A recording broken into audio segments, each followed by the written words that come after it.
एक बार राधा रानी निकुंज में विराजमान थी, तो राधा रानी की सखियां सहचरियां सब उनके आगे पीछे घूमती रहती हैं उनकी सेवा में। एक बार ठाकुर जी ने सोचा कि ये राधा रानी की जो सहचरियां हैं, ये इनकी दिन रात आगे पीछे घूमती रहती हैं, सेवा करती रहती हैं, तो एक बार मैं राधा बन के देखूं कि ये हमारी कितनी सेवा करेंगी। ठाकुर जी ने सोचा मैं राधा बन जाता हूँ, तो उन्होंने चूड़ियाँ पहनी, श्रृंगार किया और फिर ठाकुर जी राधा बन के और निकुंज में घुस गए। ऐसे ही ठाकुर जी ने निकुंज में प्रवेश किया तो एक दासी ने आके प्रणाम किया श्री किशोरी जी को, तो ठाकुर जी ने उन्हें आशीर्वाद दिया और कहा कि जाओ जल लेकर आओ, मैं तुम्हारी स्वामिनी हूँ। जैसे ही कहा वो सखी तुरंत वहाँ से चली गई। ठाकुर जी ने कहा अरे ये तो अचंभा हो गया, राधा रानी का रूप धारण करके आए हम और हमने इससे आज्ञा दी कि जल लेकर आओ और ये बिना कुछ कहे जल लेने चली गई। सोचा कहीं कोई श्रृंगार में गड़बड़ तो नहीं हो गई जो पहचान लिया। उन्होंने अपना श्रृंगार ठीक किया कि कोई गड़बड़ वड़बड़ तो नहीं है, देखा तो सब ठीक है, फिर ये हमें ऐसे नखरा दिखा के क्यों चली गई। फिर वहां से एक सखी जा रही थी, ठाकुर जी ने उसे रोका, कहा अरे इधर आओ, देखो मैं तुम्हारी स्वामिनी हूँ, मुझे गर्मी लग रही है तो पंखा झलो। अब वो भी देख के मुस्कुरा के और वहां से चली गई। अब जैसे ही वो गई ठाकुर जी ने सोचा ये हो क्या रहा है, मेकअप भी सब ठीक है, सब कुछ ठीक है, फिर ऐसा क्यों। तो एक सखी वहां से निकल रही थी, उसको जबरदस्ती पकड़ के बिठा के फिर उससे पूछा कि ये क्या है, मैं तुम्हारी स्वामिनी हूँ, फिर ये क्यों हो तुम अपनी स्वामिनी की बात आज्ञा का पालन नहीं कर रहे हो। तो उस सखी ने हंस के कहा अरे छलिया, तुम राधा रानी जैसे वस्त्र ला सकते हो, तुम राधा रानी जैसे आभूषण ला सकते हो, उनके जैसा श्रृंगार कर सकते हो, लेकिन राधा रानी जैसा स्वभाव कहाँ से लाओगे। राधा रानी का हृदय और उनका स्वभाव कोई उधार नहीं ले सकता, क्योंकि वो कभी कह ही नहीं सकती कि मैं तुम्हारी स्वामिनी हूँ, मेरे लिए ये करो वो करो। हमारी राधा रानी का ये स्वभाव नहीं, राधा रानी जैसा हृदय कहाँ से लाओगे।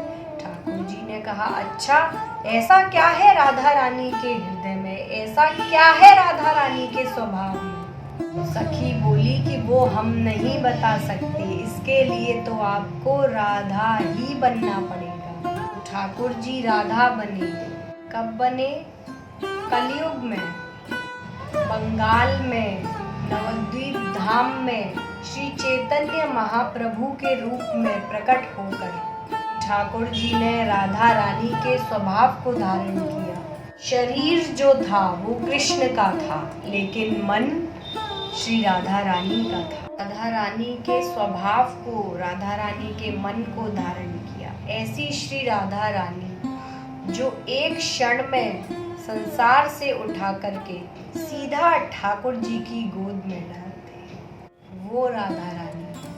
तू है शक्ति सावरिया की, श्याम तेरे दीवाने, श्यामल बिन वो बंसी सुनी, सुर बिन सुने तराने, अब बरसेगी कृपा तुम्हारी, तारो जीवन नैया, द्वारे ठाणे दीन भिखारी, तारो जीवन नैया।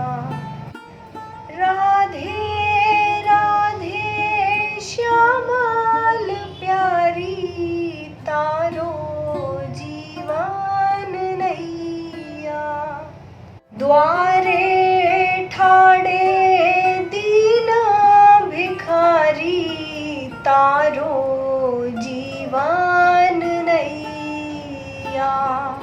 न आज तक देखी न आज तक सुनी, सुनी न देखी ऐसी जोड़ी, जैसे करुणा में गोविंद ऐसी करुणा में किशोरी। जिन जिन मिले श्याम संग नैना, जिन जिन मिले श्याम संग नैना, तिन तिन भई सर्वस्व चोरी। जिन जिन के नैना गोविंद से लड़े, उनकी फिर सर्वस्व चोरी हो गई, सब कुछ चुरा लिया। काहू को रुदन सुन नहीं पावे, काहू को रुदन सुन नहीं पावे, तुरंत ही भागे उनकी ओरी। एक बार यदि कोई दोनों हाथ उठा करके रुदन करते हुए पूरी करुणा के साथ श्री किशोरी जी को पुकारता है, तो किशोरी जी तजो घन श्याम हूँ, तजो घन श्याम हूँ, छटपट भागती सुनकर दीन पुकार। किशोरी मेरी करुणा की भंडार, करुणा जिनके रोम रोम में बसी हुई है, ऐसी करुणामयी श्री राधा रानी। इसीलिए तू है शक्ति, तू है भक्ति, तू ही है जग माया। तेरा चिंतन बंधन काटे, जिसने भी तुमको ध्याया। श्याम प्रिया हम तेरे पुजारी, तारो जीवन नैया। द्वारे ठाड़े दीन भिखारी, तारो जीवन नैया। तो यदि आपको भी ये प्रसंग पसंद आया हो तो हमें थोड़ा सा सपोर्ट कीजिए, चैनल को सब्सक्राइब करके और बेल आइकन को प्रेस करना मत भूलिएगा। राधे राधे।